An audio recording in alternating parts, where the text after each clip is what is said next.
All right. So immediately after that, after the big happy day thing, it goes. The next thing is it's shown him clicking off his radio because he's like, he says, "Yeah, IDK about that." In other words, he thinks the song is stupid, I guess, and it's just like some shit that he heard on the radio, and he's like, "That's enough," you know. He's like, "Big happy day, that's enough for me. I'm turning it off."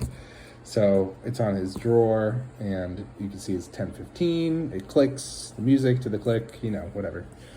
So then this is supposed to be a scene in his bathroom. And his bathtub is like some kind of maybe a big cauldron or maybe just a bathtub. I don't know.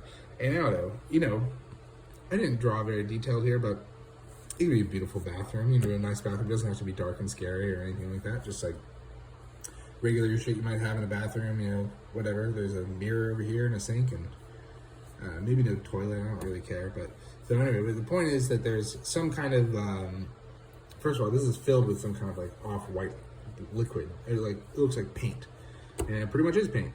And then there's a box here that says paint and potion, 2.1. It says off-white. So I guess that's the color. It's a paint and potion. It's kind of like you know, I guess something that fucking skeletons soak themselves in this world.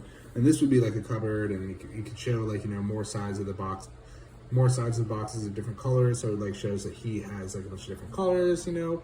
Maybe I don't know, whatever colors you want, evergreen, whatever, like a bunch of crazy shit. And basically, just to kind of suggest that this is a part of his routine. He fucking soaks himself, and maybe he has different colors that he likes to do other shit for. Maybe he has a rubber ducky. I don't know. Like he has a window though in his bathroom. It could be much more detailed than this, but those are the main things. It's up to you, I guess. Anyway, this scene is him coming out, and I imagine this one should be a lot more detailed in terms of like there being like a bathtub floor or bathroom floor in the background. You can still see the sink up here. The room is still visible in this one, and it would be like kind of that light, happy bathroom aesthetic, that you see. But anyway, the entire point is that he's coming up out of the bathtub. So in this one, you see there's like kind of bubbles, and you just see the bathtub. And this one, he's like getting out of the bathtub, and he's covered in this paint and potion type of a deal, I guess. And then it immediately goes to him putting on a tie, which is great. And the tie can be of any design. It's a tie. And he puts on a sweater vest over the tie, and that's it. That's all he wears for right now, today anyway. And then it shows him leaving for work, going out the door, wearing a tee.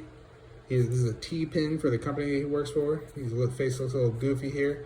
Doesn't really matter to me. He has a suitcase, he's going to work. But one thing that's interesting here is that, there's no scene of him like drying off or getting the paint ready or anything like that. So, it's supposed to be a little cringy. It's supposed to be like, oh man, like the paint's going to get all over his clothes. But it doesn't because, it doesn't because it's a comic book, I guess. Yep. Oh, yeah, and then there's this little comic strip of a ladder, and it shows him at the bottom of the ladder. Off on his way.